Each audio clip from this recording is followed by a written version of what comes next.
Dustin Poirier taking on Michael Chandler. I mean, I don't know how you can't love this fight. First of all, odds, Dustin Poirier, decent favorite, minus 210 to Chandler's plus 180, which I think is about right.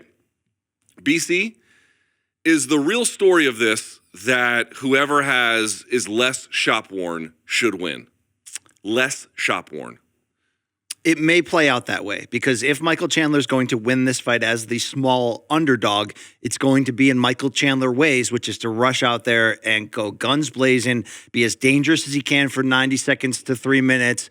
And look, Dustin Poirier, there's an argument to be made if he has more accumulated wear and tear than we necessarily realize. And I know I get stunted on every time I bring up the two McGregor fights as potential fool's gold in hindsight, the second and third fight, as like great wins by Poirier, but did it make us believe he's at a higher level than he actually is? You can hurt Dustin Poirier, any version of him, with quick hand speed and power. So it is in play that Chandler can get an early knockout and has nothing to do with shop-wornity, but yet at the same time, that's a big part of it. But I want to romanticize a different angle and how to frame this fight. Go ahead. Are you with me here? Yeah, let's do it. Because when Islam Makhachev fought Charles Oliveira, I think rightfully some of us as media members, and I think you were the first person, or you or Chuck said this on our air, and I was like, that's right. It's the old guard against, Oliveira representing in his late career turnaround, the last ditch effort of that old guard. What's that old guard? Look, let's be honest. The last 6-7 years of the lightweight division, it's not only been historically deep, it's not only been fun as shit on the pay-per-view level, but there's killers. There's future Hall of Fame killers across the board, from RDA, Connor, Tony, Eddie Alvarez, Gaethje, Chandler, and Poirier. I mean, it has just been a run of just killers making great fights against each other. But when Islam beat Charles, and Charles obviously in that mix, it felt, Luke, like even though they're close in age, Islam and Charles, it felt like the new generation of hammers is coming, like the first Ice World Hoth scene in episode 6, right? They've taken over. This could feel like, because it's the only combination we haven't seen, more or less, of all these great action stars that have reigned over this division, this could be the last stand for these guys, meaning they're going to come out here and bang Chandler and Poirier. The winner is going to have a strong argument in the title chase because Makhachev's got the belt. It could be Alexander Volkanovski, and he's campaigned for it. And Dana seemed to be like, okay, that's certainly an option we can do. But I'm here to tell you, if Chandler comes out here and knocks out Poirier, he's going to get the title fight. It just, sometimes that's the way the UFC goes. So, Luke, is there more to that romanticism of that gone by era that this could be, we just saw the changeover. Oliveira gave way to Makhachev, this new era of Saryukians, and all these guys are here. But is this the last two old cowboys from this stage that are going to face off is this the last chance any of those names I mentioned are going to fight for this title? Seems like it could be. Seems like that's very much on the table. I agree with your assessment in totality. Hard to know if this is actually the Swan song, but it sure does feel like it, doesn't it? I mean, everybody fought each other with you know what I mean? Right, of those guys I mentioned. Yeah, Tony is where he is at this point, which I think is, probably closer to the way out than he has been in some time. Gaethje's still around, but we've seen him tested against the top, and it didn't go all that great. Seen him lose for the title twice in recent years, so he's kind of on now Habib is gone, so that opens up the division a little bit, you think, but then Makhachev does what he does against Oliveira, and that seems to seal it right back up. Competitive Connor is gone. 265-pound Connor is yeah, 200 heavyweight Connor is still quite around.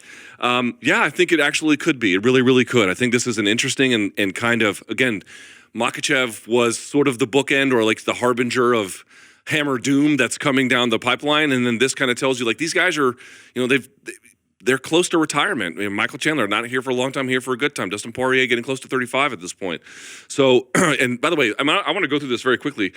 Just listen to the names that fucking Poirier has fought since he's been in the UFC. By the way, making his WEC debut in 2010, so he's been with Zoo for that long. Made his UFC debut in January of 2011. So upcoming here in January, it'd be 12 years he's been in the UFC, 12 fucking years. Josh Grisby, who at the time was a big name. Some other ones here, Max Holloway he fought Chan Sung Jung, Cub Swanson, Diego Brandao, Conor McGregor, Carlos de Fajeda, Yancy Medeiros, Bobby Green, Michael Johnson, Jim Miller, Eddie Alvarez, Anthony Pettis, Gaethje, Alvarez, Holloway, Nurmagomedov, Hooker, 2 McGregor fights, and then Oliveira. Dude, he has fought every fucking body who mattered. Yeah, everybody who mattered. And we could do another resume review on him. And beat the vast majority of them. But I think that chapter, as you indicated, that chapter's coming to a close, and the new guys are starting to slowly take over. Do you live with me though, and I've had some debate on and off camera about this on different platforms, but I believe that if the winner gets a knockout here and they look great doing it, that's the perfect first title defense for Makhachev in the UFC's eyes. It doesn't mean that Volkanovski won't get his shot. If they don't get the Volkanovski one, or I mean, well, what could either of these men do in your eyes to trump Volkanovski and getting the next lightweight title so shot? very easily, to your point, go in there and absolutely have a blood and guts affair, but with a dominant finish, a decisive finish, and then taking that mic from Daniel, or it would be Rogan this time, from Rogan and being like, Makhachev, we got a fucking date on the calendar, and just let him fucking know. Drop that mic, right? Just like, let him, like Chandler, let him because know. he's a company guy, he's been to the title level once and he almost won it in the first round against Olives. But do you think Poirier could get a third crack here? Yes. Poirier, 33. He'll be 34 in January. So he's pretty close. I think he can. I think that there's fan enthusiasm. Here's the thing. It's like, dude, Beneil Dariush's resume at this point clearly shows that he should be getting the title shot. So if he got one, I would in no way be unhappy. But as he indicated, as he told us and other media outlets, he's just not going to be that guy who just goes about calling for things. Come on, Benny, be that guy. He went about and calling about the name of Jesus Christ, and I was like, respect. You know what I mean? Right. So to your point about like getting on the microphone after, Chandler will. Chandler always has a thing loaded in the chamber ready for that. He's like, Dana, I'm about to slap that dick. Put me on yours. Let me fight for the slap dick championship. All right. Championship. Yes, I think it could. But it does require. I don't see how this is not an action fight, whoever wins or loses, but it does require the fight to have a decisive finish and then a decisive call out that the fans really want to get behind. That's what has to happen. Okay. So that's not CKB pro, that take right there, okay? No, it's not. All right, BC, the rest of the card, there's a lot of different fights here. Here's one fight we haven't really talked about, which is the Frankie Edgar versus Chris Gutierrez. Oh, wait, we have sound, though, from Poirier McGregor. You want to play the sound real quick? Yeah, our guy Shaq has been working his Sorry balls about off. that, the guys in the back. I forgot to get to the sound. I apologize. We quickly go back to Poirier. Dude, any chance you get to take down Shaq's attempt to be on the show, you're like... I was literally about to throw to his audio here on the Frankie. Oh, all right. I thought you were whack-a-mole. No. Quite the opposite. Mike Brown, of course, who was a decorated WEC champion and is now the head coach at ATT, talked about Poirier's changes since the Oliveira fight. This is from our guy Shaq Majori. Let's hear what he had to say. We're coming off for Poirier, the Oliveira fight. Coming out of that, what did you sort of examine as the one thing you wanted him to sharpen the most or improve on the most? I think our get-ups, getting back to our feet, and choke defense. I think it was, lack of concentration or whatever it might be, but we got caught. We got caught in a rear naked, something that we worked on quite a bit, and that's not like that. That doesn't happen in the gym. So he's very tight, and he's really good in these positions, but it was kind of out of the ordinary. Just didn't get the job done that night. We got to get MTB on the RSD couch. Is he here in town? I hope. If he is, if you're here, if Mike Thomas Brown, if you're hearing my voice, cometh. Who do you think has a bigger holy hammer of Shaq's, Majori or O'Neal? I'm sorry, what? O'Neal who? Shaquille O'Neal. Oh, I think Shaquille O'Neal's got a hammer in his dungarees the size of Shaq Majori. We appreciated that sound. Can you imagine the size of that thing? It's probably unbelievable. To the point, though, of what Poirier has to do, Dean talked about it. That second round against Oliveira, a little too content on his back. A little too content, just creating back exposure, just, not having a great... It's funny, he's a black belt in jiu-jitsu, and he's good at jiu-jitsu, obviously, Dustin, but the back defense for chokes it's been a problem. Granted, against Oliveira and Habib, who are real fucking good at it, so, you got to be a little bit understanding.